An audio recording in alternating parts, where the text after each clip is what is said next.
There's this piece of paper in my home that's been randomly showing up for the past several years, and I was gonna just flush it down the toilet, but I was kind of curious, and after reading it, I realized it was quite possibly the first ever report I've ever done for any country that I wrote on Italy in 5th grade about 15 years ago. Looks like it's divided into a few sections, but it was never really turned in, so let's grade it here. For number one, a bit debatable here, but sure, I'll accept it. Looks like that's supposed to be the Roman Kingdom for 2A. I have no idea what I meant for 2C, and I'm too lazy to see if 2D is accurate or not.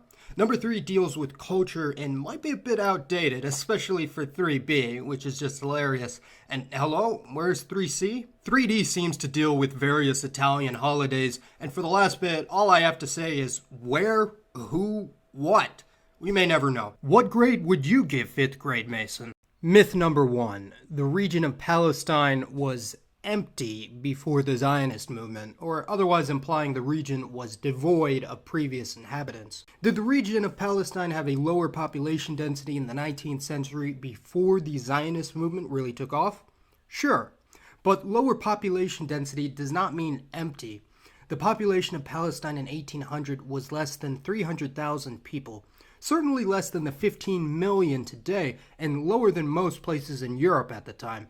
However, the population density was still comparable to neighboring Syria, which also had a fraction of the population when compared to today, as well as the state of New Jersey at the time, America's most densely populated state. Over 10 million people today are descended from these 300,000, including Arab Muslims, Christians, Druze, Turks, Armenians, Assyrians, and many others. So empty, not so much. Myth number 2. Ashkenazi, or Jewish people as a whole, are not actually Semitic, but are descended from the Turkic Khazars, Russian converts, or some other group. This myth does have some truth to it in the sense that there were some converts to Judaism among the Russians, and especially Khazars, throughout history. Just look at the name of some of the Khazar leaders, and you will certainly see the biblical origins, and significant numbers of Eastern Europeans also converted or married into the Jewish community.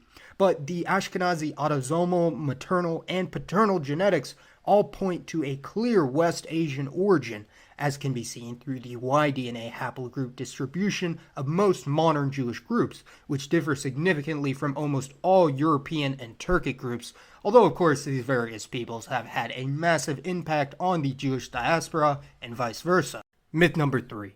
Israel was a gift granted to the Jewish people by Western powers following the Holocaust.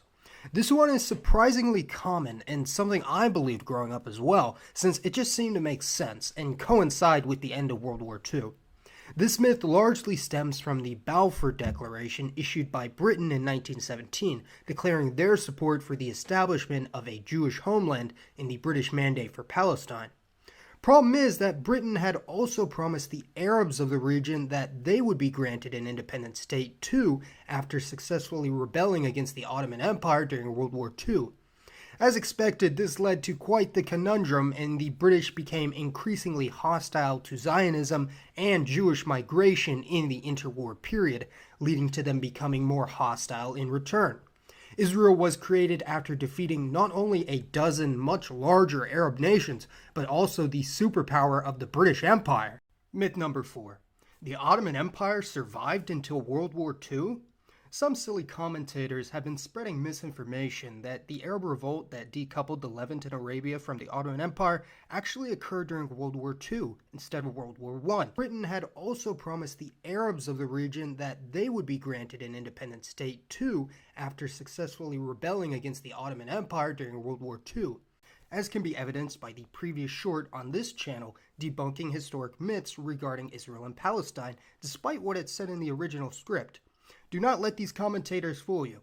Thank you all, and good night. South Korea is an incredible story of hope, strength, and perseverance through adversity, becoming one of the strongest economies in Asia and a model democratic society in the past several decades, a massive political and cultural force on the world stage. Despite their malevolent twin to the north, a ruthless dictatorship that has had a grand total of 3 leaders in the past 60 years and punishes those who have the audacity to indulge in South Korean culture and media with death. So it shouldn't come as much of a surprise that Kim Jong-un just announced that Korean unification will no longer be considered a realistic priority, and the South will be recognized by the Northern government. Sounds like it could be positive, but North Korea is not actually recognizing the South as a potential partner, but rather as their eternal enemy and a puppet of the US and the West. Rather ironic of him to say, and this is certainly an unfortunate development, but it looks like the Korean divorce is at last finalized, although it looks like this situation could still get much uglier, as this is only one of their issues. People tend to forget that China and Russia have long had a rocky and antagonistic history. Both nations can bond over the trauma of the Mongol invasions, but by the time the Russians had gotten their act together and conquered nearly all of North Asia, China was a shell of its former self, extremely divided internally and dominated by foreign powers during their so-called century of humiliation. The Russian Empire annexed outer Manchuria to the east of the Amur and Ussuri rivers, and large numbers of Slavic, especially Ukrainians, and other settlers from across the Russian Empire began to settle this region, and a significant number of Slavs, Jews, Tatars, and others also began to arrive in northeast China, which was greatly bolstered with the arrival of anti-communist refugees after the Russian Revolution. Effectively stranded and stateless, the Slavic Manchurian population faced reprisals not only from the local embittered Chinese population, but also the new Japanese government in the area. Since the collapse of the USSR, and especially in the past couple decades, many have begun to notice the complete paradigm shift between the Sino-Russian relationship of the 20th century. China's economy and population are now nearly 10 times higher than Russia, and Chinese Manchuria has a population astronomically larger than Russian Manchuria, and hence Russian, Chinese, and outside commentators alike have begun to draw attention to the supposed Sinicization of Russia's sparsely populated Far East. The 2020 Russian census recorded a Chinese population in the region of only 0.2%, or less than 10,000. However, independent estimates that include temporary migrants and undocumented workers place this number in the hundreds of thousands, or possibly 5 to 10%. Interestingly, the highest proportion of Chinese in the Russian Far East today are actually in the Jewish Autonomous Oblast, where Jews only make up 1 to 2% of the population, so perhaps one day this can become the Chinese Autonomous Oblast. Contrary to popular belief, the bombings of Hiroshima and Nagasaki did not end World War II, as although this directly led Emperor Hirohito to capitulate and accept the terms of the Potsdam Agreement, there were still many millions of Japanese in parts of Asia and the Pacific that refused to surrender and continued to fight on for various reasons. Although most Japanese soldiers and civilians outside of the home islands in Karafuto, Manchuria, Korea, and Southeast Asia had fled or hid after it was clear Japan had lost the war, those who were captured by the advancing Red Army faced a fate worse than death. Only 50,000 Japanese soldiers had surrendered to the US and other Western powers before August 1945.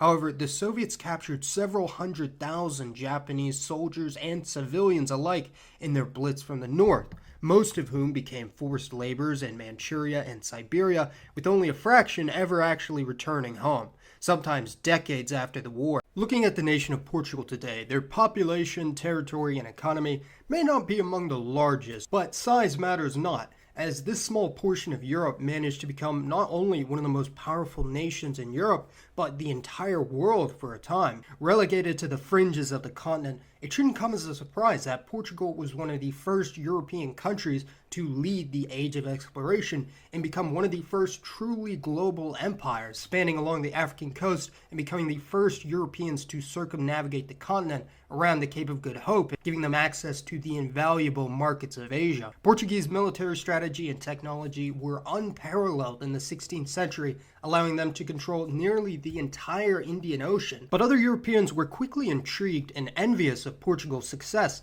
and soon began expeditions of their own, largely displacing the former Portuguese territories, although their cultural legacy lives on, widespread throughout Asia, Africa, and other parts of the world. Portugal had a massive impact on the Indian Ocean region well before the arrival and establishment of other European powers, although fast forward 3 centuries, and Portugal had become one of the smaller colonial players in the region, being supplanted in most areas by the Spanish, Dutch, or French, that were in turn supplanted by the British, who effectively had come to dominate nearly the entire Indian subcontinent except for a handful of French and Portuguese territories. These territories were still fairly integrated with the neighboring communities in the British Raj, and large numbers of Portuguese Indians, including Goan, Mangalorian, and East Indian Catholics, also migrated overseas, along with other Indians during this period, mainly to East Africa.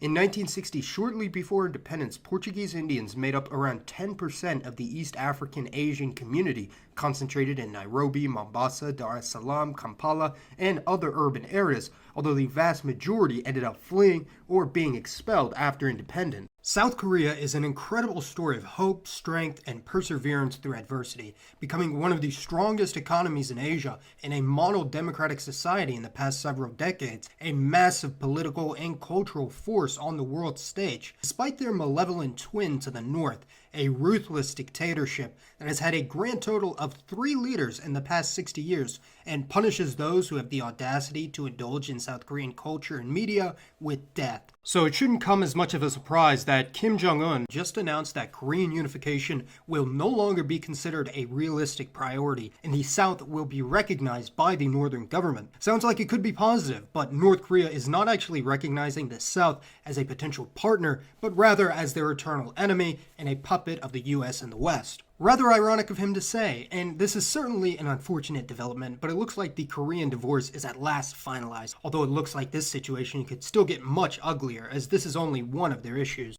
In the modern day, there are a multitude of unique groups in Japan that have connections to many areas of the planet.